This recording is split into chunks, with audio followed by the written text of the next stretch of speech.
Bueno, muchachos, vamos a comenzar.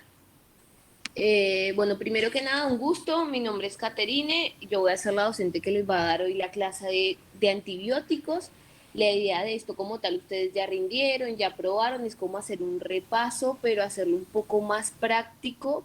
eh, Ahora que ustedes van a entrar en la PFE o no, o que ya están cursando y están haciendo sus rotaciones por emergencia, centro de salud y demás, porque en unos meses ya ustedes van a tener su propia matrícula. Entonces la idea es ver cómo podemos hacer un uso práctico de la farmacología. Yo les voy a poner acá ejemplos, problemas, los cuales se los van a topar en la vida diaria cuando ejerzan medicina. ¿Estamos?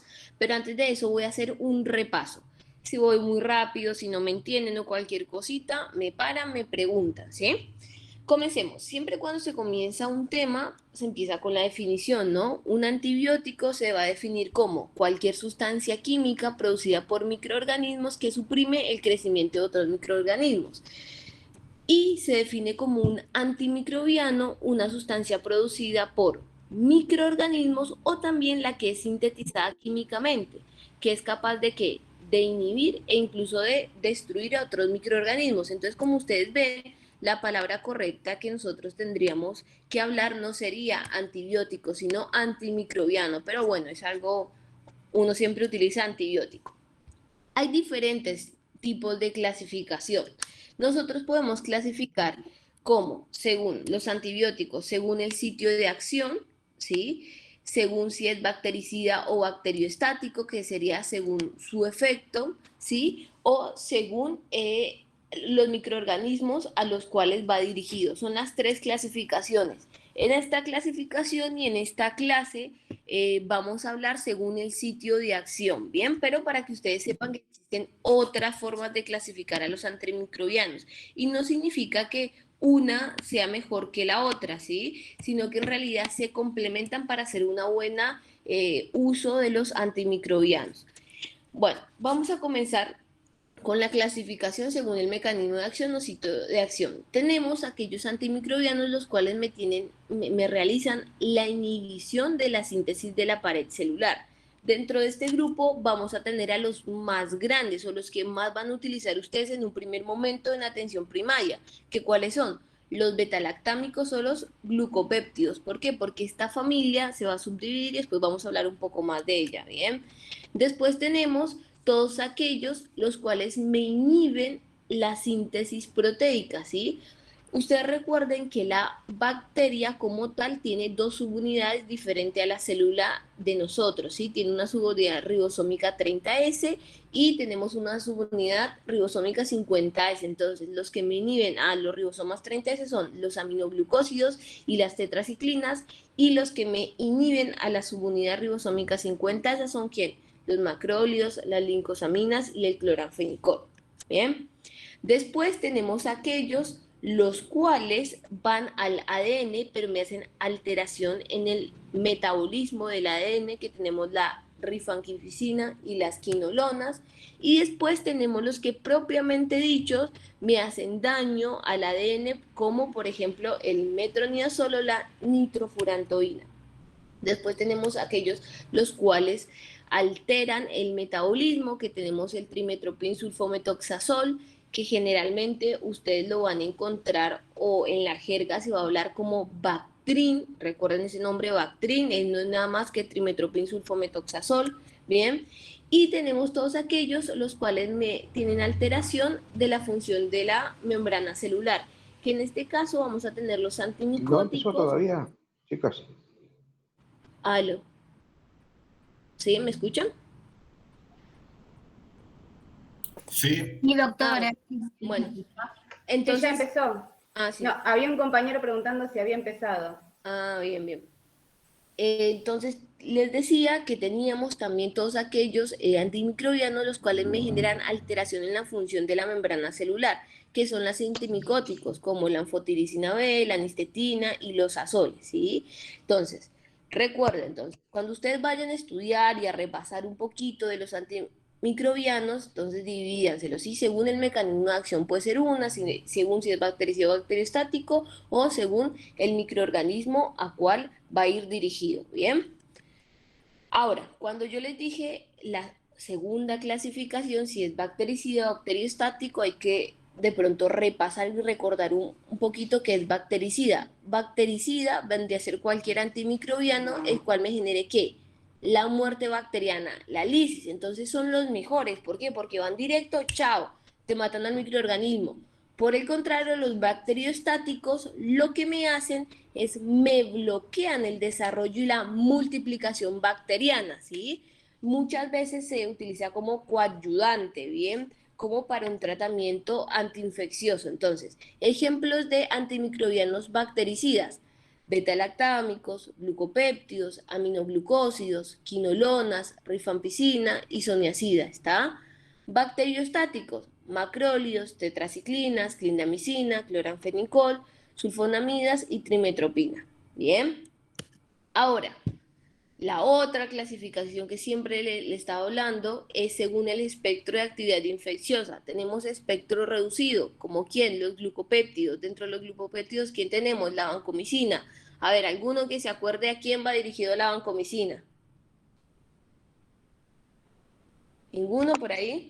Estáfilos metilino resistentes. Muy bien, perfecto. Yo pregunté que hacia quién iba dirigido la vancomicina, cuál era su espectro de acción. Entonces ven que es para el estáfilo metilcilino resistente, es para un microorganismo, ¿sí? Tenemos antimicrobianos de espectro intermedio, como las penicilinas, macrólidos y aminoglicósidos. Y tenemos antimicrobianos que son bombas atómicas, que van con todo, ¿sí? Como que tetraciclinas, cloranfenicol, ¿sí? Y algunos carbapenem que pertenecen al grupo de beta-lactámicos, pero tengan presente que nosotros, estos que tienen un espectro amplio, también tienen sus efectos adversos, ¿sí? Y no hay que utilizarlos sino cuando sea necesario, ¿está? Vamos a ver quién más llegó. Admitir. Bien. Bueno, entonces vamos a repasar un poquito y vamos a retomar la clasificación según el sitio de acción. ¿Cuáles teníamos primero? Los inhibidores de la síntesis de la pared bacteriana. El grupo, el primero que teníamos dos grupos, los betalactámicos y los glucopéptidos. Dentro de los betalactámicos, ¿a quién tenemos? A las penicilinas, vamos a tener al gran grupo de las cefalosporinas, vamos a tener a las penicilinas antiseudomonas, vamos a tener a los carbapenem, al monobactam y los inhibidores de las betalactamasas. Y en el grupo de los glucopéptidos, ¿a quién vamos a tener? Pues a nuestra querida amiga la vancomicina. Bien, bueno, acá les puse como para que recuerden un poco la cuestión, la formación morfológica de lo que era una pared de una bacteria gran negativa y una bacteria gran positiva. Pero nada, como para que recuerden. Comencemos entonces. Inhibidores de la síntesis de la pared. Penicilinas, dijimos, sino beta-lactámicos, penicilinas. Las penicilinas, asimismo, se subdividen en cuál, en penicilinas naturales, aminopenicilinas, ¿sí? Vamos a hablar en algún momento más adelante de cuál es la utilización de las penicilinas resistentes a penicililasas y de las penicilinas antiseudomonas, ¿está? Bueno, cuando uno estudia un antimicrobiano, cuando ustedes repasan, porque en realidad ustedes ya lo estudiaron, ¿qué es lo que uno se tiene que acordar? Aparte del sitio de acción, ¿por qué? Porque saber el sitio de acción te permite interpretar si es bactericida o bacterioestático, también el espectro antimicrobiano, ¿sí?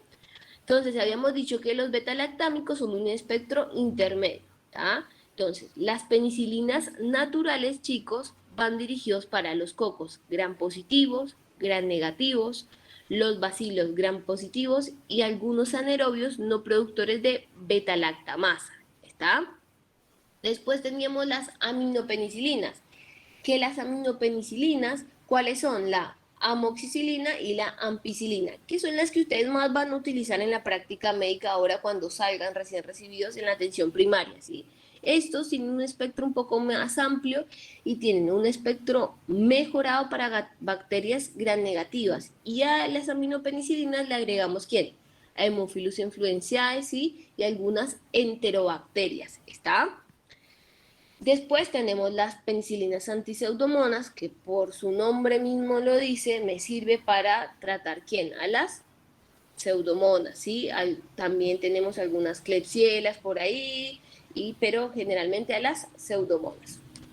Bien, vamos acá que yo no les dije, cuando hablamos de penicilinas naturales, vamos a tener la penicilina G, ¿sí? Que la penicilina G sódica se puede decir, tenemos la penicilina G benzatínica, tenemos la penicilina G procaínica y tenemos la penicilina B, que lo pueden encontrar en el libro como la fenoximetilpenicilina, que es la casi que todos dicen la penicilina vía oral. ¿Estamos? Como para que lo tengan presente. Ahora, vamos acá. Bueno, empecemos con la penicilina G. ¿Alguno de ustedes se acuerda qué era la farmacocinética? ¿Qué era lo que estudiaba? ¿De casualidad? ¿Ninguno por allá en tercer año? La absorción, la distribución, el metabolismo y la excreción. Muy bien. Estudia el denominado LADME, liberación, absorción, distribución, metabolización y excreción, ¿sí? Entonces ustedes van a decir, ¿eso realmente interesa para qué yo estudie en tercer año ese tipo de cosas, sí? Sí interesa para una interpretación práctica, pero no tienen que saberse todo, sino ciertas características de ciertos antimicrobianos, no solo antimicrobianos, sino de los fármacos, cuando es diferente el uno al otro y me va a influir cuando yo voy a utilizarlo para darlo como posología. ¿A qué me refiero yo? A que, por ejemplo, en las penicilinas naturales, la absorción es muy escasa, ¿sí? Entonces, por ende, ¿cuál sería la mejor vía de administración de una penicilina natural si yo les estoy diciendo que tiene poca estabilidad y poca absorción a nivel gástrico? ¿Qué se les ocurre? Intramuscular. Intravenosa. Parenteral. Muy bien, excelente. Parenteral, ¿sí? Muy bien, chicos. Ahora, si nosotros vemos la distribución o la biodisponibilidad, que era esa letra F que ustedes por allá, si alguna vez leyeron el Goodman, lo vieron, ¿sí? Dice que es amplia, ¿sí? Que es casi un 80, un 90%, pero que no penetra fácilmente en el líquido cefalorraquídeo, generalmente el 1%. Y entonces, ustedes cuando estén estudiando meningitis dicen, chao, pero el primer ítem de tratamiento son las penicilinas. Entonces, a ver, ¿quién me diga por qué sería? Porque cuando la meninge está inflamada aumenta la permeabilidad, por eso penetra el antibiótico. Excelente, muy bien, ¿bien? Ahora, la eliminación. ¿Cómo es la eliminación? Principalmente de las penicilinas naturales y fundamentalmente es a nivel renal. Entonces, nosotros tendríamos que hacer ajustes según función renal cuando tenemos un paciente con insuficiencia renal, porque si no, vamos a tener que... ¿Qué se les ocurre? ¿Por qué creen que nosotros tendremos que hacer ajuste por función renal si un antimicrobiano es eliminado por vía renal? Que varía la vida media del medicamento.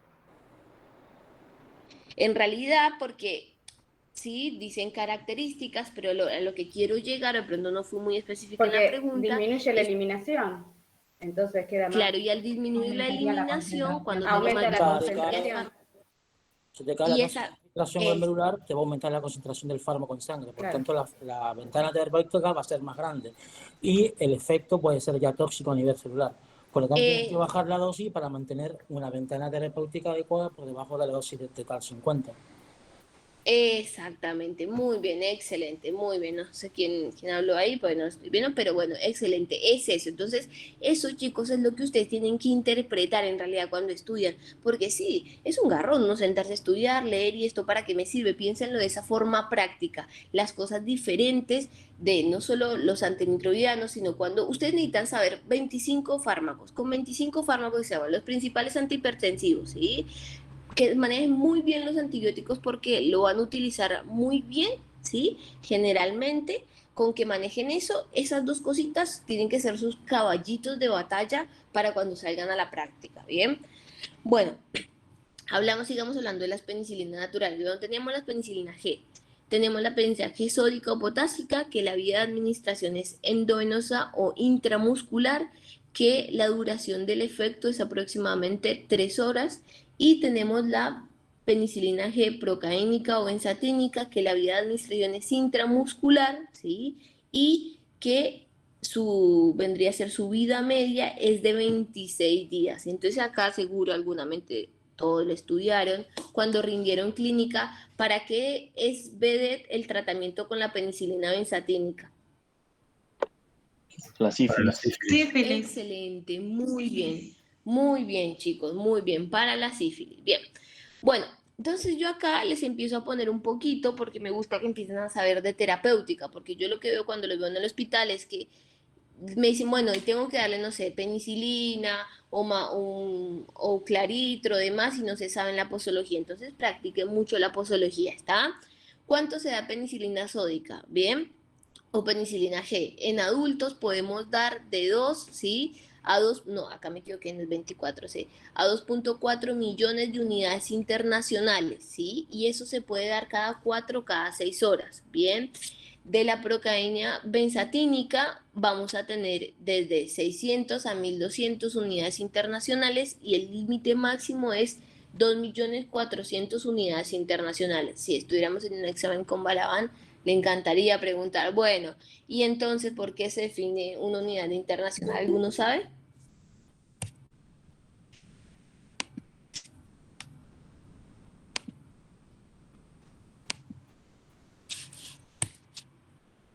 ¿No?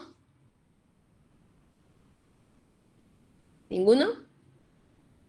Se los dejo de tarea para que se rían un rato. Es con respecto a la utilidad en conejos. No les va a cambiar la vida, pero se los dejo para que lo lean después un rato. Bueno, y vamos con el último tipo de penicilina, ¿sí? Natural, que es la fenoximetilpenicilina o la penicilina B. Esta tiene una biodisponibilidad de un 60 a un 75%. Tiene, por decirlo así, un poco de estabilidad gástrica, está unido a proteínas en un 80%, no penetra fácil las meninges y se elimina por vía renal y por heces.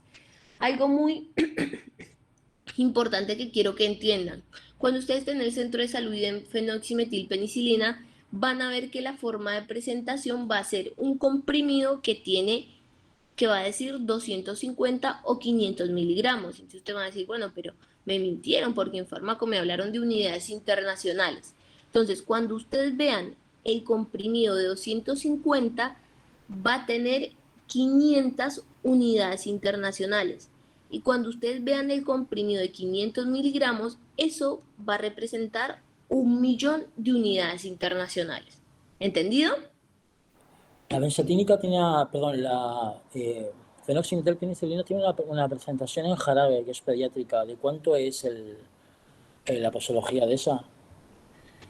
Eso es por el peso. En pediatría siempre lo haces por el peso. No lo haces como en un adulto, ¿sí? O sea, por centímetros de una jeringa, básicamente, y el peso del chico. No, claro, no. Tú ahí lo que haces es regla de 3. Tú lo que haces es, pues yo no soy pediatra, o sea, muy alejado de todo lo que es pediatría y ginecología. Pero a lo que voy con esto, yo me acuerdo que en pediatría tú multiplicas por el peso. Entonces, no sé, no es lo mismo que un chico pese 15 kilos a que un chico pese 2 o 3 kilos. Tocaría buscar cuál es la fórmula del peso, se multiplica por el peso y ahí en el jarabe se da. Te hago más fácil la del... te hago una referencia.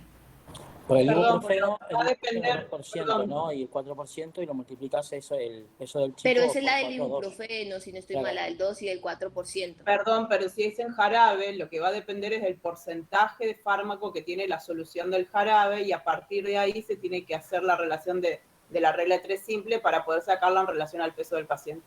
Por eso mismo dije lo del ibuprofeno, que está en porcentaje, no es obvio. Sí, bueno, depende de generalmente un niño le das en jarabe, por eso mismo ahí tenés que ver el porcentaje de la solución del jarabe que le estás dando al niño. Es lo mismo que haces cuando pones una solución en un suero. Bien, bueno, ahí se resolvieron. Sí, yo me acuerdo en su momento cuando el pediatría era una fórmula y toda la cuestión, y 1 al 2 y al 5% lo divides por el peso, pero en fin. A ese sentido no me metería yo y no sabría, tendría que buscarlo, muchachos, pero ahí se respondieron entre ustedes. Pero lo que quiero que sepan es que cuando vean esto, no se les olvide porque les va a pasar mucho en la práctica. Van a decir, bueno, pero ¿qué es eso? Ahora, las indicaciones. Dijimos, penicilina B o penoximetilpenicilina, ¿para qué es fundamental y para qué es vedette? Por ejemplo, para la faringitis estreptocóxica. Utilícenla, no se vayan a utilizar otra cosa que no sea la fenoximetilpenicilina, ¿sí? Nosotros vemos hoy en día muchísima resistencia. Ustedes no saben en la terapia intensiva lo que nosotros renegamos con la utilización de los antimicrobianos porque hay mucha, no son microorganismos, son monstruos y hoy en día no tenemos muchos más antibióticos, entonces hay una crisis realmente. Bueno, después la penicilina sódica, ya ustedes ahí saben cuáles son las indicaciones, fundamentalmente para la neurosífilis y todas esas enfermedades, ¿sí? Fascitis necrositante, osteomielitis y demás. Bien, ahora vamos con las penicilinas semisintéticas, que cuáles teníamos, la ampicilina y la amoxicilina. Bien, dentro de su farmacocinética, ¿qué tenemos? Que la ampicilina, los alimentos disminuyen su absorción. F, recuerden que significa biodisponibilidad, que va a tener una biodisponibilidad de lo que nosotros administremos de un 45 a un 60%, que va a tener una vida media de 60 a 80 minutos y que va a estar unido a proteínas en un 20%. Por el contrario, la amoxicilina, los alimentos no me van a disminuir la absorción, va a tener una biodisponibilidad muchísimo mayor, de un 80 a un 90%, va a tener una vida media hasta un poco más larga, hasta 120 minutos, pero también va a estar unida a proteínas en el 20%. La eliminación de los dos es por vía renal y se metaboliza el 10% a nivel hepático, ¿bien? La ampicilina tiene un poco de mayor efecto, vendría a ser o está más dirigido también para la listeria monocitogénesis, el enterococo, la shigella y la amoxicilina para el neumococo. Bien, la ampicilina, recuerden que se combina con ¿quién? Con sulbactam, y la amoxicilina con ¿quién se combina? Con ácido clavulánico, que son las beta-lactamasas. Bien, muchachos, entonces ustedes ¿qué van a ver? Que la ampicilina como la amoxicilina va a tener las dos presentaciones. ¿Cuáles serían las dos presentaciones? Los comprimidos y los frascos ampolla, pero en realidad la ampicilina se utiliza en un 99% en frasco ampolla y la amoxicilina se utiliza en un 99% en comprimido. Pero bueno, está y existe para que ustedes lo sepan, ¿sí? La ampicilina vamos a tener frasco ampolla de 500 miligramos y de 1000 miligramos. En un día se puede dar hasta 12 gramos día. La amoxicilina vamos a tener diferentes presentaciones. Vamos a tener los comprimidos y las cápsulas, ¿bien? Los comprimidos tenemos presentaciones de 750 miligramos y 1 gramo. Y la cápsula de 250 miligramos y 500 miligramos. Lo que ustedes van a ver en el servicio público va a ser esta presentación de 250 y de 500, ¿bien? ¿Estamos? Y las que ustedes pueden indicar así en farmacia y demás, bueno, pueden llegar a conseguir esta de 1 gramo, para que lo tengan presente. Bien, bueno, la actividad antimicrobiana, como ya lo dijimos, gram positivos, gram negativos, ¿sí?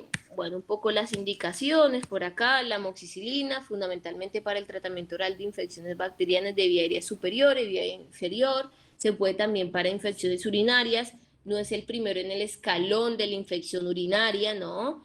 Pero para el Escherichia coli, pero se puede, y también para la profilaxis en pacientes para prevenir la endocarditis. Eso es muy importante siempre en pacientes que tienen factores predisponentes. No se van a comer una endocarditis por no darle, bueno, eso va más dirigido igual a los odontólogos, la profilaxis, ¿bien? Y la ampicilina para, como ya lo hablamos antes, las meningitis, ¿sí? Por listeria, neumococo, hemofilus influenza y demás. Bueno, ahora vamos a tener, chicos, los inhibidores de las beta-lactamasas. Dentro de estas, ¿alguno se acuerda qué significaba un inhibidor de las beta-lactamasas? Que inhibe ese mecanismo de resistencia bacteriana que es la producción de beta-lactamasa. Muy bien, muchachos, excelente. Y dentro de estos, ¿cuáles tenemos? El ácido clavulánico, el tazobactam y el sulbactam, ¿bien? Bueno, entonces, ¿cuál vendría a ser la actividad antimicrobiana? Y fundamentalmente va a estar determinado por el beta-lactámico que acompañe. Bien, entonces, ¿cómo son? La amoxicilina va con el ácido clavulánico, ¿sí? Y entonces, cuando ustedes vean el comprimido, ¿sí? En la vida diaria van a ver que hay presentaciones que un comprimido tiene 500 miligramos de amoxicilina y 125 miligramos de ácido clavulánico. O va a haber comprimidos que en un mismo vamos a tener 875 de amoxicilina y 125 de ácido clavulánico. Bien, la posología de este primer comprimido, ¿cómo es? Cada 8 horas. En cambio, la posología del segundo comprimido lo podemos llegar hasta ver cada 12 horas. ¿Por qué les digo esto? Y porque recuerden la adherencia del paciente, ¿sí? Si uno necesita tratar una neumonía durante 10 días, no es lo mismo que un paciente te lo tome cada 8 horas, o sea, 3 veces al día, a que lo tome solo 2 veces al día. Entre menor posología tengamos, mayor adherencia al tratamiento van a tener y por consiguiente mayor eficacia, ¿sí? Porque la persona lo va a cumplir. Recuerden que las personas se sienten bien a las 24, 48 horas y se olvidan de tomar el antibiótico y eso es lo que ha generado a lo largo de los años, que es la resistencia antimicrobiana, ¿bien? Después tenemos la ampicilina sulbactam, ¿bien? ¿Cómo es? La ampicilina es 1500, ¿sí? Y el sulbactam 750. Y se puede dar cada 12 horas, pero generalmente se puede dar cada 6. Bien, cada 6. Hasta acá, esto se puede llegar, cada 6, acuérdense de eso. Y el pipertazo se da... Profe, una pregunta. Diga. ¿El sulbactam no se puede combinar con amoxicilina? En realidad, no tenemos la presentación amoxicilina para vía, o sea, el sulbactam en realidad no tenemos presentación en comprimidos. Claro. ¿Sí? Vendría de poder en un laboratorio se podría, pero las presentaciones son estas. Claro, vienen esas combinaciones. Listo. Exactamente. Gracias. Bueno, y después tenemos el pipertazo, que vendría a ser 1,5 cada 6 horas. Y esta se tiene que hacer en una infusión lenta, chicos, de 30 minutos, ¿bien? Porque después le genera toda una flebitis al paciente si se pasa rápido y demás. Bueno, ¿qué no se tienen que olvidar de los betalactámicos y de todo ese gran grupo de las penicilinas? Las reacciones alérgicas. Y yo acá les hice este cuadrito como para que se acuerden un poco. Tenemos reacciones alérgicas que pueden hacer hasta de 7 a 10 días. Uno generalmente asocia que una reacción alérgica es inmediata, pero no siempre es así. Bueno, la anafilaxia sí es inmediata, a los 2 minutos hasta los 30 minutos, chao, al toque. Tienen la anafilaxia, es horrible si les toca una anafilaxia. Corran a buscar a un terapista o a alguien que te lo entube porque el paciente se muere, ¿sí?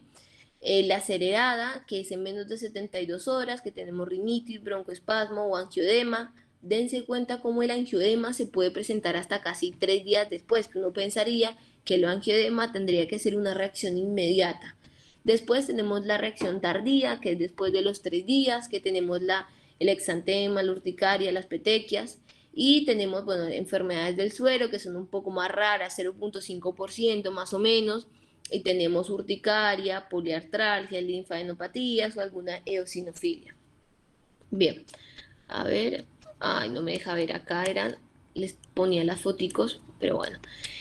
Bien, y ahora vamos a hablar un poquito de estas reacciones adversas que están muy descritas en la literatura. Hay una que le encanta y le encanta a los docentes tomarla. Y a ver, alguno que me pronuncie bien, ¿cómo sería que lo lea? Fenómeno de... ¿Algún voluntario? Heinrich-Heimer. Excelente, muy bien. Yo soy muy mala pronunciando y no quiero que se burlen de su docente, entonces, bueno, este fenómeno fue en realidad en el tratamiento de la sífilis. Entonces yo les voy a decir el por qué. En el tratamiento de la sífilis, ustedes recuerden que por qué microorganismo está dado por una espiroqueta. Los betalactámicos, que son bactericidas, o sea, que me generan la lisis bacteriana. Cuando a un paciente con sífilis se le da la penicilina benzatínica, que me genera la sífilis de estas piroquetas, me genera toda una liberación de citoquinas y de todos productos inflamatorios que te genera una reacción alérgica al paciente, como si fuera una reacción alérgica, no es una reacción alérgica, una reacción de vasodilatación generalizada en el cuerpo. Entonces al paciente le da cefalea, hipotensión, como no, lo pone mal. Entonces, esta vendría a ser el fenómeno, ¿bien? De este hombre que lo descubrió y como en medicina nadie tiene ego, puso su nombre, ¿está? Entonces, ese vendría a ser el fenómeno, para que ustedes lo tengan presente, ¿sí? Ahora, uno muy, muy, muy importante, chicos. ¿Cuál es? De las reacciones adversas, la sobreinfección. Y pues vamos a decir cómo la sobreinfección, y sí, porque cuando nosotros tomamos un antimicrobiano, tenemos también, sí, todos los microorganismos que son patógenos en nuestro cuerpo, pero también nosotros tenemos un equilibrio. Por ejemplo, en el tubo digestivo con nuestra microbiota, ¿sí? Que son bacterias buenas que te permiten ¿a qué? A la digestión de alimentos, bueno, en fin, en general. Cuando tomamos el antimicrobiano, ¿qué hace? También me hace lisis de toda esa microbiota, pero en pacientes inmunodeprimidos o pacientes intrahospitalarios en los cuales están en contacto con microorganismos resistentes como el Clostridium difficile, ¿qué dice? ¿Qué dice este? Dice, ah, claro, me dejaron la casa limpia, y viene y sobreinfecta todo lo que es el tubo digestivo, te genera esas pseudomembranas blanquecinas y que te va a generar la diarrea por Clostridium difficile, que en un paciente así grave te puede generar la muerte. Acá entonces vendría, ¿cuál es el principal tratamiento para el Clostridium difficile? ¿Qué antimicrobiano? A ver, yo les doy una ayudita, es un antimicrobiano que su sitio de acción está en el ADN. Metro. Excelente, muchachos. El metronidazol. Muy bien, muy bien. El metronidazol, ¿bien? Ahora, también tenemos reacciones adversas neurológicas como excitación y convulsiones. Siempre está, ustedes saquen la guitarra cuando les digan, bueno, reacciones adversas. Y si es por vía oral, náuseas, vómito, diarrea, ¿bien? Y hematológicas, muy poco, muy raro, pero está descrito, son depresiones de la médula ósea. Bueno, entonces hasta ahí, si vimos, ¿qué vimos? Vimos todo. Inhibidores de la síntesis de la pared, los beta-lactámicos, ¿sí? Vimos todo el grupo de las penicilinas, dentro de las penicilinas naturales, después las penicilinas semisintéticas, que son ampicilina y amoxicilina, ¿sí? Y todos los inhibidores de las beta-lactamasas, su conjunción y su posología, como para hacer un poquito un repaso y no nos perdamos, ¿bien? Ahora vamos con el segundo gran grupo de los beta-lactámicos, que ¿cuáles? Son las cefalosporinas. Por allá en el año 1950 hubo un boom en la ciencia y un descubrimiento de muchos antimicrobianos. Todos empezaban a descubrir antimicrobianos y fue el gran grupo de las cefalosporinas. Entonces, dentro de las cefalosporinas, ¿qué es lo que ustedes se tienen que acordar un poco?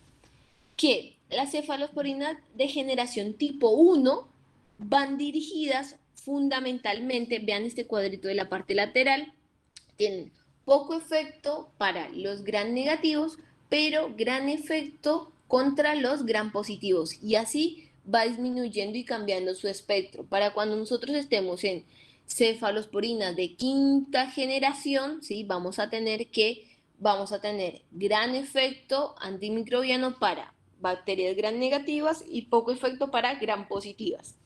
Entonces ustedes cuando van al libro y demás se encuentran como 50, 60 y dicen, bueno, ¿me tengo que aprender todo esto? No, se tienen que aprender la más utilizada, ¿sí?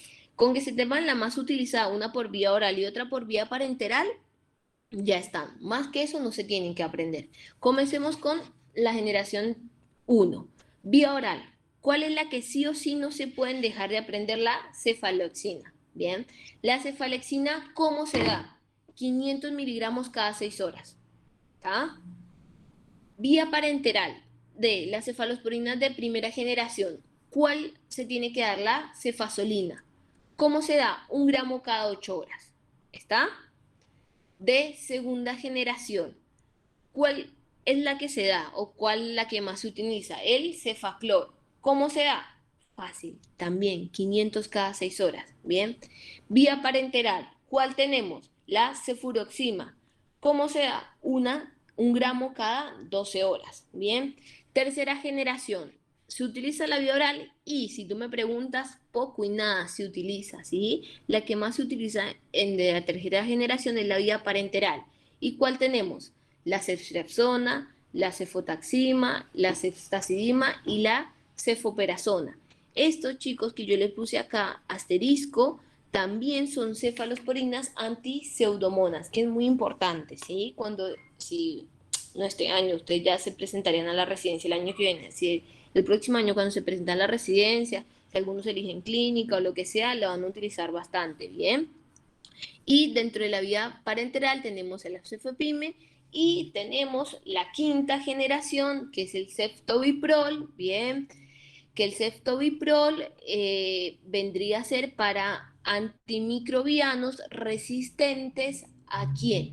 A la vancomicina. Sí, hoy en día tenemos muchos microorganismos resistentes a la vancomicina. Por eso yo les dije, y es muy, muy importante, el buen uso de los antimicrobianos.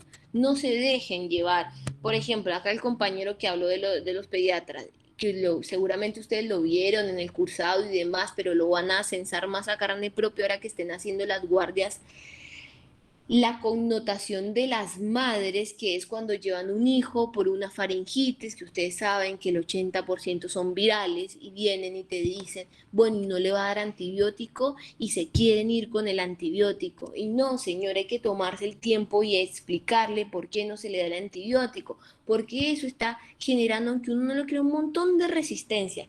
Yo se los digo porque todos los días cuando viene Bacterio y nos da los informes de los pacientes que tenemos en la terapia, son microorganismos hiper mega resistentes que se mueren y estamos como en la época preantibiótica, que la gente se moría por una neumonía, pues no tenemos antimicrobianos que sean eficientes, ¿estamos? Entonces no es joda esta cuestión.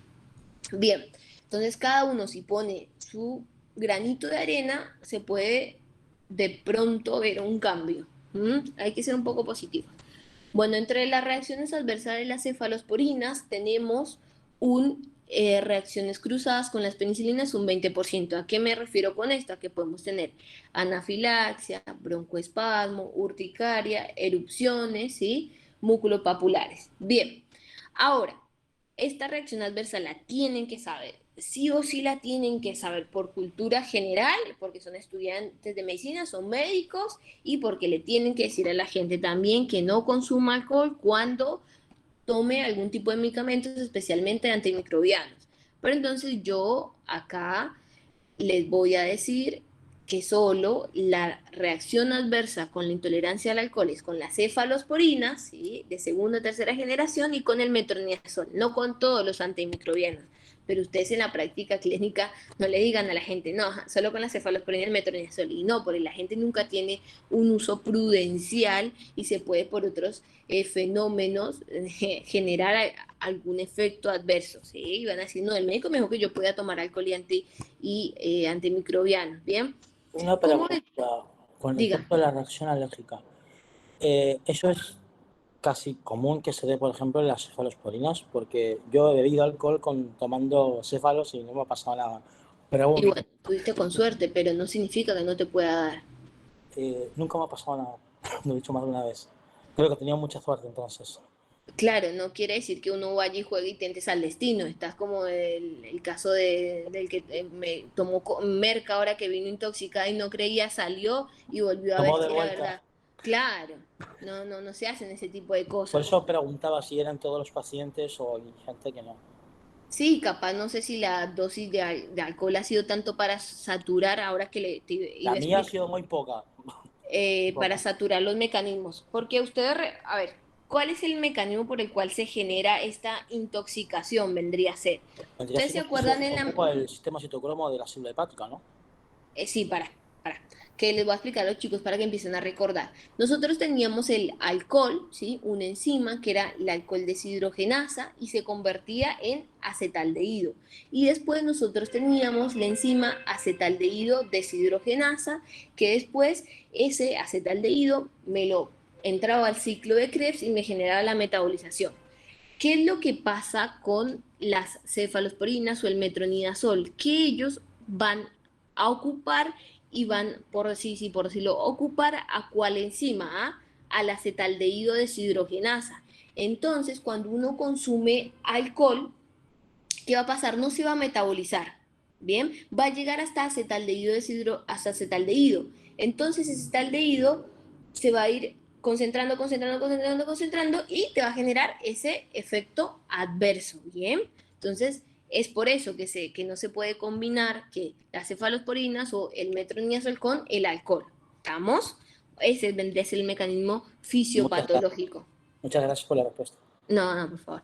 Bueno, tenemos también dentro de otras hemorrágicas, ¿sí? Pero es en pacientes que tienen como cierta predisposición.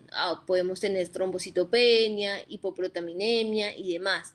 Tóxicas, sí, tenemos la necrosis tubular aguda, por suerte no es muy frecuente, pero está descrito, y diarrea. Bien, ahora vamos a hacer un casito clínico como para no aburrirnos tanto ni demás y para que vean cuál vendría a ser lo práctico de todo lo que son los antimicrobianos. Ahora ya cambió el cursado, ¿sí?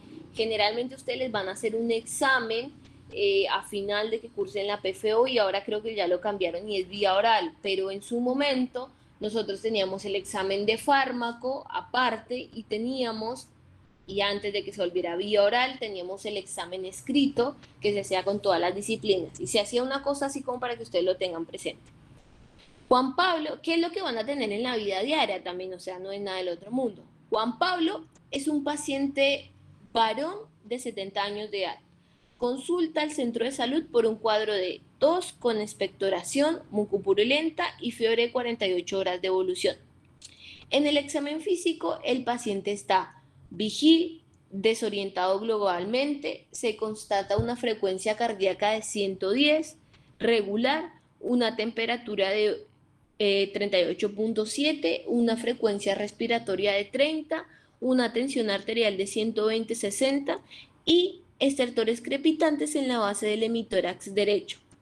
Tiene un laboratorio, el cual tiene como datos positivos glóbulos blancos de 15.000, hemoglobina de 16, hematocrito de 35, una creatinina de 1,2, una urea de 6. Como antecedente significativo, el paciente es diabético, no insulino requiriente, en tratamiento con metformina 850 miligramos de mililitro. Bien, bueno, entonces así cuando ustedes estén ahí en la guardia, ven que el hombre de 70 años, y ustedes van a decir, bueno, ¿qué carajos es lo que yo voy a hacer acá? ¿Cómo es todo lo que yo estudié en la carrera? ¿Cómo lo voy a poner en la práctica, no?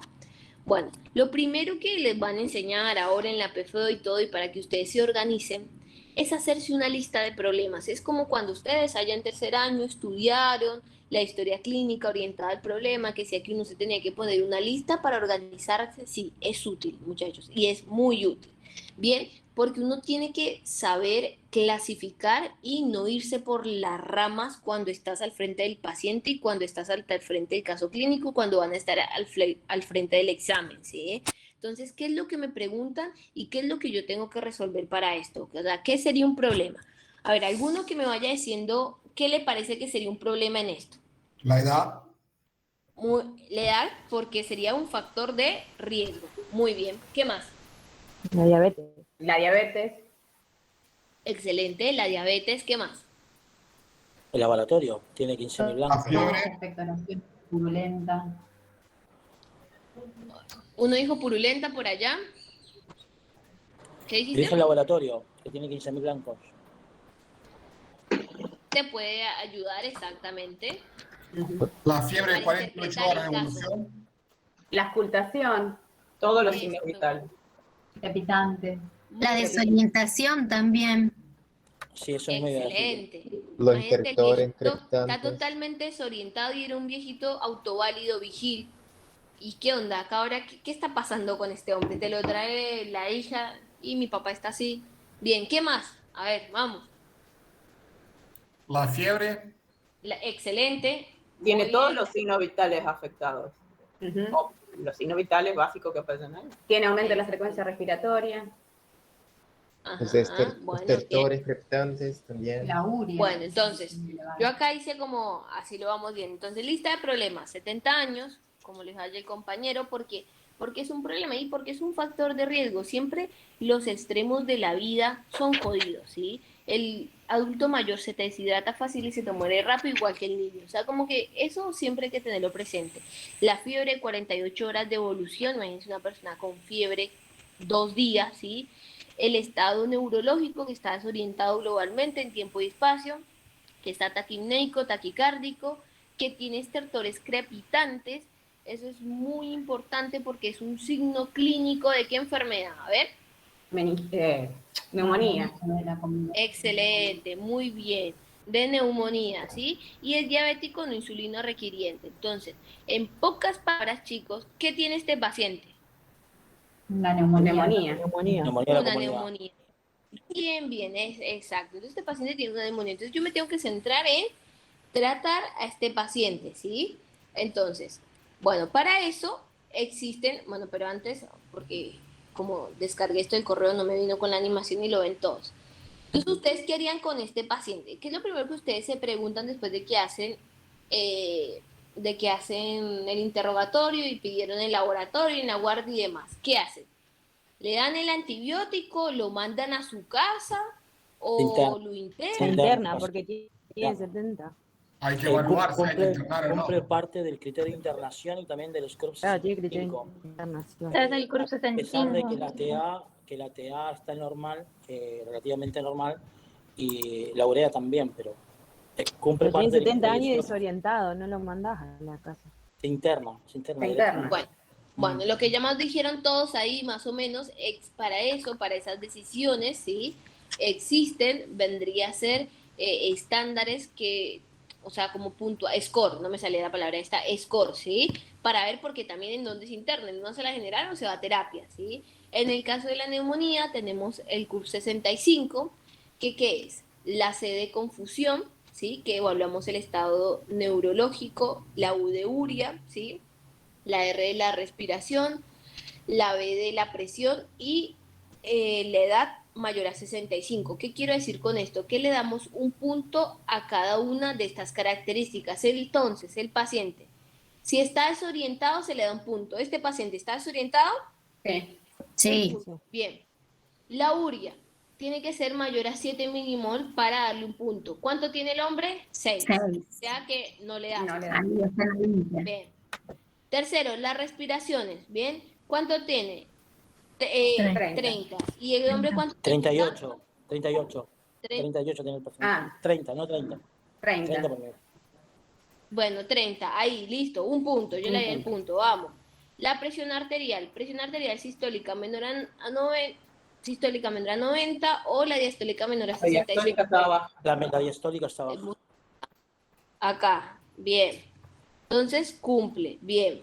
Otro punto, entonces llevamos 1, 2, 3 puntos. Y la edad, mayor a 65. ¿Cuánto tiene? Tenía 70. 4. Entonces, este paciente, al tener 4 puntos, ¿dónde va directamente? No es que yo lo interno en sala general y llamo al clínico, no. Yo lo interno y voy corriendo a llamar al terapista, ¿bien? Pero además es un paciente diabético, eso también le agrega gravedad al... Exactamente, bueno, perfecto. Pero a lo que voy con esto, chicos, es cómo hay que utilizar las herramientas y usted dice, bueno, ¿y acá qué tiene que ver el antibiótico? Y sí, porque no utilizaría un antibiótico por vía oral, sino utilizaría un antibiótico por vía, muy bien, parenteral, utilizaría uno, me faltaría saber cuál sería la creatinina y podríamos ver el clearance de creatinina para ver si le tengo que hacer ajuste o no a la dosis según el paciente. Entonces son todas esas cositas que así va a ser el examen de ustedes, ¿sí? Entonces acuérdense, háganse una lista de problemas y vean qué es lo que realmente les pregunta, porque se pegan se los digo, pues por unas perdidas, pero capaz no es por una cuestión de que lo van a ir agarrando con la práctica. Aprovechen mucho cuando vayan a emergencia y roten por los hospitales y eso, ¿bien? Bueno, ya lo describía. Bueno, entonces en las preguntas les dicen, conducta más indicada a tomar. ¿Cuál me dicen ustedes que sería? A. Al ser un paciente de bajo riesgo, le solicito ambulatoriamente una radiografía de tórax, frente y perfil antes de medicar al paciente. B. Al ser un paciente de bajo riesgo, no pido radiografía de tórax y comienzo tratamiento ambulatorio y oral con amoxiclavulánico. C. Al ser un paciente con un factor de riesgo, comienzo tratamiento ambulatorio vía oral con levofloxacina. D. Considero al paciente con una neumonía severa, decido derivación a un hospital para internación y tratamiento vía endovenosa según epidemiología. D. La D. Cabeza, igual ya lo habíamos hablado. Y les toca realizar justificar por qué la pregunta, ¿sí? Ahora van a ver que en la PFO les toca justificar, no es como antes que uno ponía, ay, bueno, me parece que es esta, y si la tiro, y no, te toca justificar, ¿bien? Entonces ustedes van a justificar, y porque según el score de CUR 65, el cual habla de tal y tal cosa, me da una puntuación de 4, entonces este paciente requiere un tratamiento intrahospitalario, preferentemente en unidades de cuidados intensivos, bla, bla, bla, bla. Bueno, en fin, toda esa parla que ustedes pueden dar. Bien, vamos con este.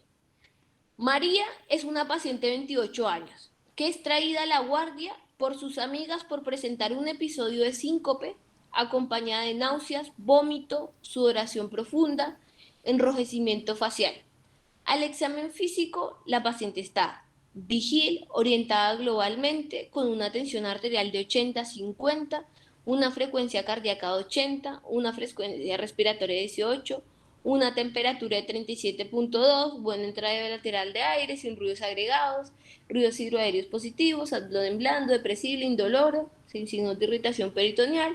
Como antecedente, la paciente está en tratamiento para una vaginosis por Gardnerella con metronidazol hace una semana y refiere haber consumido grandes cantidades de alcohol en las últimas 4 horas. ¿Qué es lo más probable que presente Alicia? Un síndrome de Stevens-Johnson, un síndrome de Leigh, un síndrome de Antabus o un síndrome de abstinencia. Ay, me faltó abstinencia. ¿Qué dice la demás gente? Tengo una pregunta. ¿El síndrome de Antabus es lo mismo que el efecto disulfiram, digamos? ¿O no? ¿O es otra? Sí. Sí. Entonces ese. Sí, Sí. eso. Y bueno, ese, chicos, vendría a ser... La C. Claro, es la picardía para que se pongan a pensar un rato, ¿sí? El síndrome de disulfiram es Antabus. Generalmente todos nosotros conocemos como disulfiram, pero bueno, está el Antabus, les digo porque a veces son malos si les quieren poner otro nombre. Entonces, para que no se les olvide, ¿eh? Entonces, ustedes justifiquen su respuesta y la justificación de la respuesta, ¿cuál va a ser? El mecanismo fisiopatológico que yo les expliqué anteriormente, ¿está? Sí. Bien, vamos con otro. ¿Les gusta, no les gusta? ¿Van bien? Sí. Bueno, bien. Oscar Domínguez, paciente de 65 años, consulta por tos con expectoración y fiebre de 48 horas de evolución. A ver.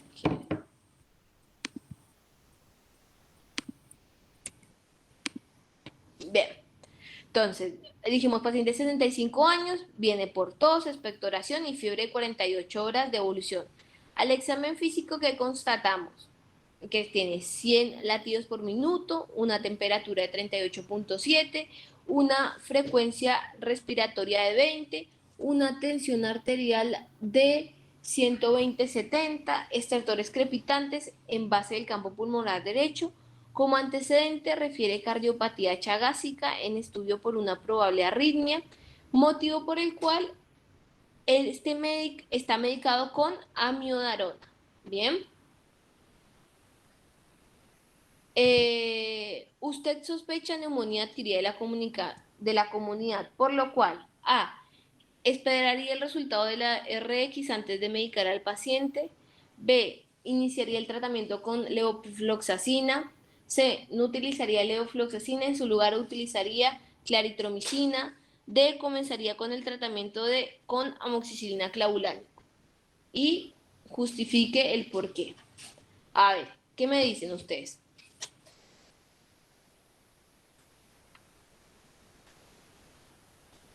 Recalculando. Claritromicina, la respuesta número C. Yo No, me ahí pongo con la D. Perdón, Con la B. Con la B, porque la esa claritromicina es sería la para D. algo atípico. Y Algunos tiene macrólidos aumentaban el QT. Exacto. Yo iría por la O sea, D.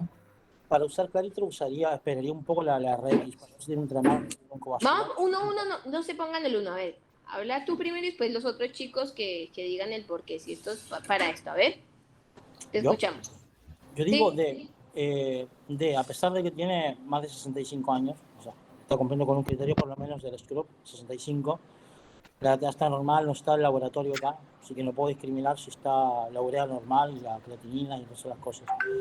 Y la claritromicina no la usaría porque por la química no me parece algo atípico como para usar claritro, pensando que tenga, o sea, a menos que me lo confirme la raíz con un tramado peribroncovascular, que pensaría, no sé, en Mycoplasma pneumoniae o Chlamydia pneumoniae para usar claritro. No creo que sea el caso. Bien, ¿y los otros compañeros qué dicen? Yo Tratamiento con amoxicilina clavulánico, porque Yo la D. la vacuna prolonga el QT. Y Yo bueno, yo también le daría. hay que tener en cuenta el antecedente de arritmia del paciente.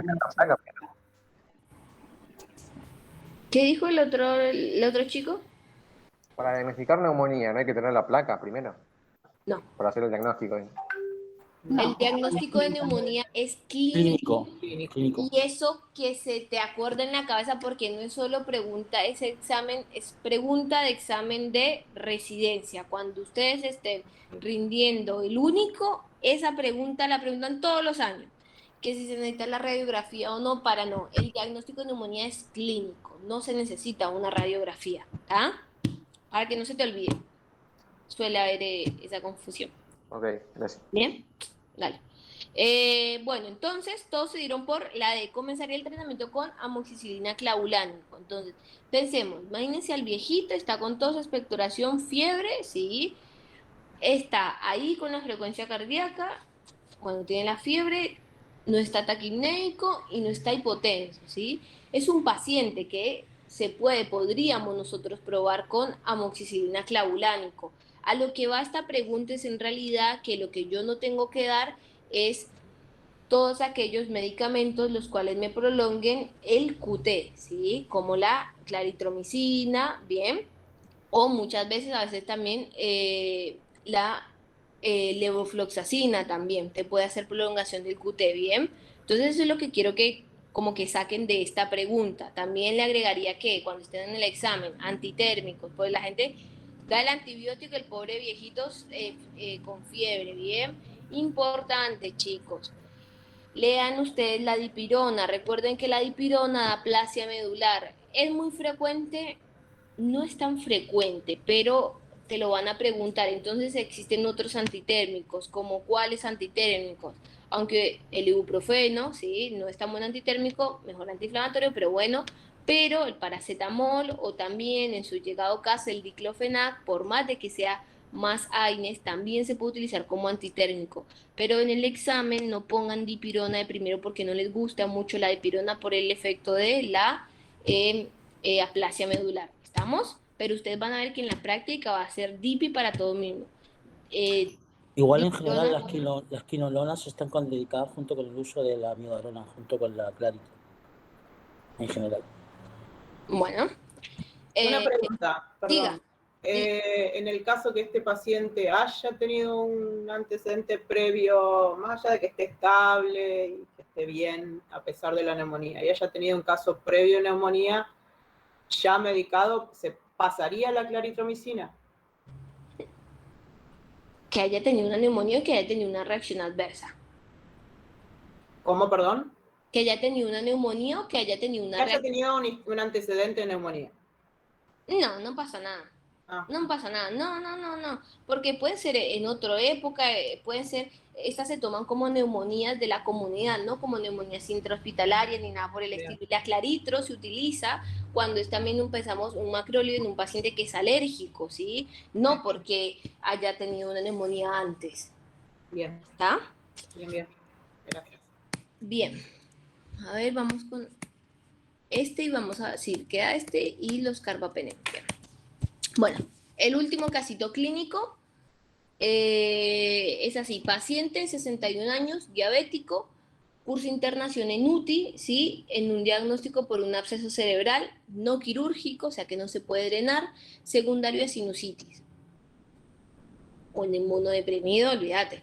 Acuérdense que los diabéticos son inmunodeprimidos. Actualmente tratado con clindamicina, gentamicina, vancomicina, dosis plena vía endovenosa. Lleva 5 días de tratamiento sin mejoría clínica, ¿bien? La tomografía de control se muestra sin cambios significativos con respecto a la anterior. Al examen físico, el paciente continúa en AMR, asistencia mecánica respiratoria, está febril, 38, está normotenso, tiene glicemias por hemoglucotes de 190 y tiene una saturación de 98. Indique con respecto al tratamiento antibiótico. A. El tratamiento es correcto, había que completar con drenaje neuroquirúrgico. B. El tratamiento es incorrecto, reemplazaría clindamicina por metronidazol. C. El tratamiento es incorrecto, agregaría norfloxacina. Y justifique.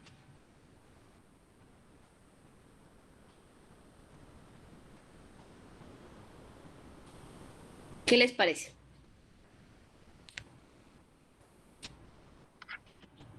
La B, ¿no es? Yo creo que la gran mayoría de los abscesos... Yo lo hablo. No, pero dice no quirúrgico. Sí sé, pero yo haría eso.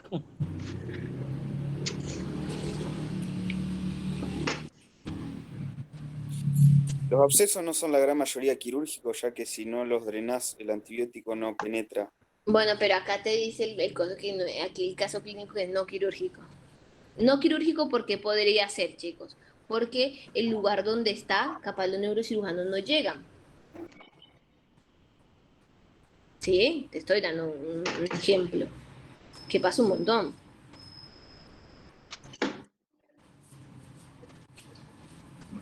Yo elegiría B y C. Yo digo la B y por el tema más que nada de la penetración de la barrera hematoencefálica que tiene tal vez mayor el metronidazol que la clinda. Por los mecanismos, también los microorganismos anaerobios también.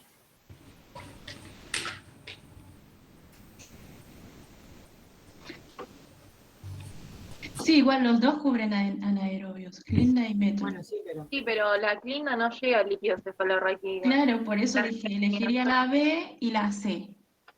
Son las que más me parecen que son correctas. Para mí la B. Bueno, ¿no sean por la B?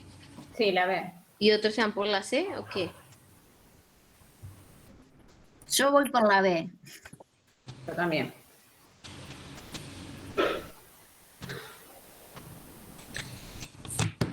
Entonces, ¿por qué se van? ¿Por la B o por la C? Por la B. Por la B. La norfloxacina no se da por vía oral. O sea, que no tiene utilidad para infecciones sistémicas. Búscalo, a ver, ¿qué te parece? Yo tengo que sea por vía oral, pero no sé.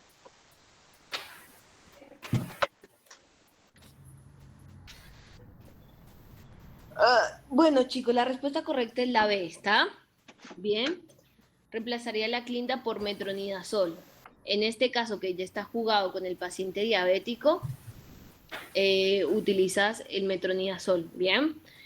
Pero igual, este caso es bastante complejo para ustedes porque es lo que se utiliza, no sé por qué lo puse acá, pero bueno, la respuesta correcta es la B. Y la justificación vendría a ser, es la de abajo, la C. La C. Tengan en cuenta, lean bien cuando hacen el examen o cuando les pregunto, no demás, que muchas veces no correlaciona, o sea, la de arriba con la de abajo. ¿Vamos? Bueno, para terminar, así terminamos con el grupo de los betalactámicos. Vamos a tener los carbapenem, que son antibióticos de reserva, que tenemos el imipenem y el meropenem. ¿Qué tienen que saber de estos antimicrobianos? Que el imipenem no se absorbe vía oral, que la administración es parenteral, endovenosa intramuscular, que la característica que ellos tienen es que son degradadas por dipeptidasas renales, que son enzimas de nuestro cuerpo. Entonces, la vida media es muy corta. Por eso el imipenem se tiene que dar con cilostatina, ¿sí? Y con todo y esto, la vida media es de 1 hora, ¿sí? se elimina a nivel renal, se tienen que hacer sí o sí ajustes según la dosis de insuficiencia renal, son muy resistentes a beta-lactamasas, pero son de amplio espectro. Importante, ¿qué es lo que no se les puede olvidar de los carbapenem? Que tienen una gran reacción adversa a las convulsiones, o sea, de los pacientes que le das, puede ser hasta un 2% que le dé convulsiones. Por eso este tipo de antimicrobianos se dan en pacientes internados en terapia, que ya no te queda más, y en general. El meropenem, por el contrario, es lo mismo, tampoco no se absorbe vía oral, la administración es parenteral, realmente endovenosa, ¿sí? No requiere cilostatina porque es resistente a las dipeptidasas renales, pero igual su vida media sigue siendo de 1 hora, se elimina a nivel renal, se tienen que hacer ajuste de dosis.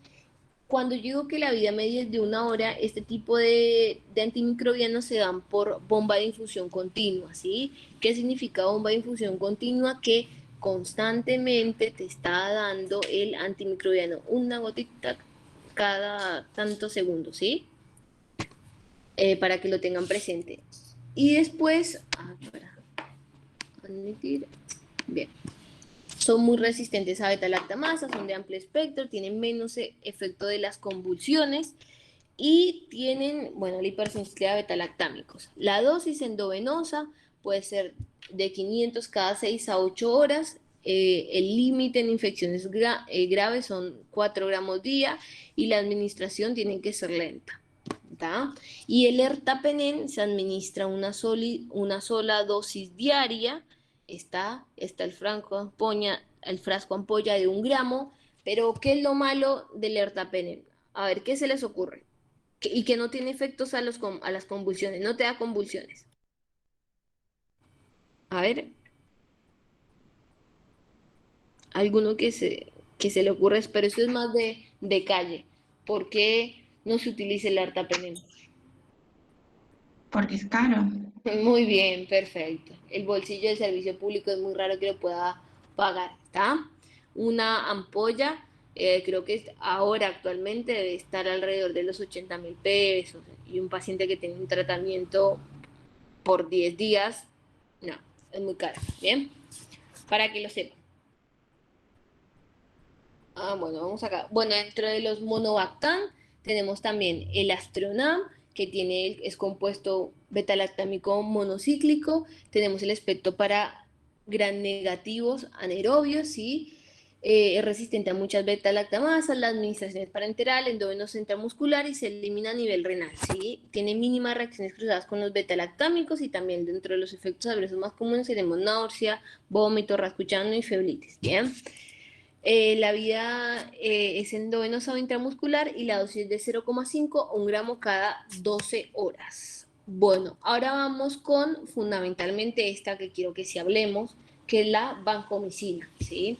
La vancomicina, acuérdense que es un inhibidor de la síntesis de la pared celular. El espectro es muchísimo más reducido y dirigido para estafilometilcilino resistentes. Y las reacciones adversas que no nos podemos olvidar cuáles son: ototoxicidad, nefrotoxicidad y síndrome del hombre rojo, ¿sí? Las precauciones es que se da en pacientes, obviamente, gerontes. ¿Por qué? Porque recuerden que generalmente los riñones no funcionan bien, aunque tengan sordera, ¿sí? Y el síndrome del hombre rojo se puede prevenir haciendo una infusión lenta. ¿Está? La dosis, chicos, de la vancomicina, ¿cómo es? 30 miligramos kilogramo día, ¿sí? Y la única indicación de vancomicina vía oral vendría a ser el tratamiento, ¿para qué? Para la diarrea por Clostridium difficile después de que el paciente recibió tratamiento con metronidazol. El primer tratamiento es el metronidazol. Si no responde, sí puedo dar vancomicina vía oral. ¿Estamos? Bien. Yo ahora ya tengo que cortar, pero 2 cosas que les van a servir. Ahí pongo la cámara y busco el librito. En un momento.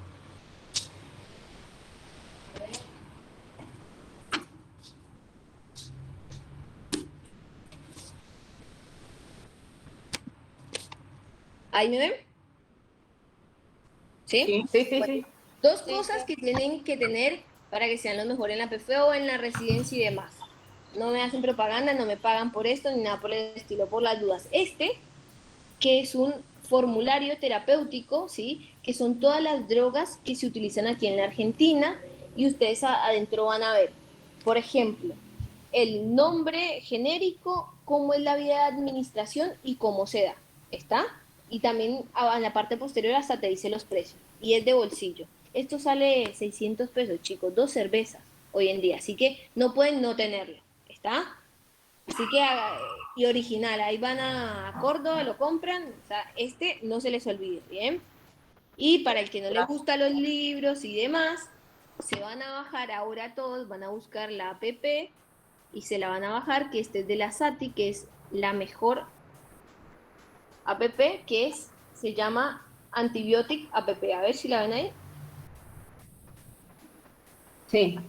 Bueno, entonces ahí ustedes, por ejemplo, les voy a dar un ejemplo. Buscan el antimicrobiano que quieran utilizar. Ejemplo, vancomicina.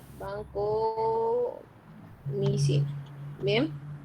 Entonces, cuando buscan la vancomicina, les va a decir cómo es el tratamiento de elección, les va a decir si tengo que hacer ajustes según la función renal y cuánto es el ajuste. Entonces, les va a salvar la vida de una manera impresionante, ¿sí? Entonces, esas dos cositas ténganla en el bolsillo que les va a ser muy, muy prácticas. ¿Estamos, muchachos?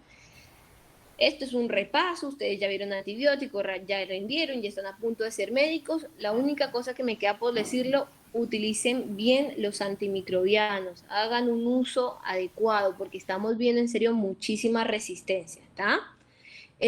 ¿Cuál es la app? Ahí te digo. Se las escribo, a ver si se las puedo escribir por acá, por ahí. Mira. Antibioti, en vez de co, es app. Eso, ahí está el chico que respondió. Excelente. Bueno, muchachos, no ha sido más, que les vaya bien, éxitos, aprovechen mucho las prácticas, cualquier cosita está en los horarios de consulta, pueden preguntarnos lo que sea, está a disposición la cátedra. ¿Estamos? Que tengan un buen día. Muchas gracias. Muchas gracias. Chao, Gracias. gracias. Muchas gracias. Chao.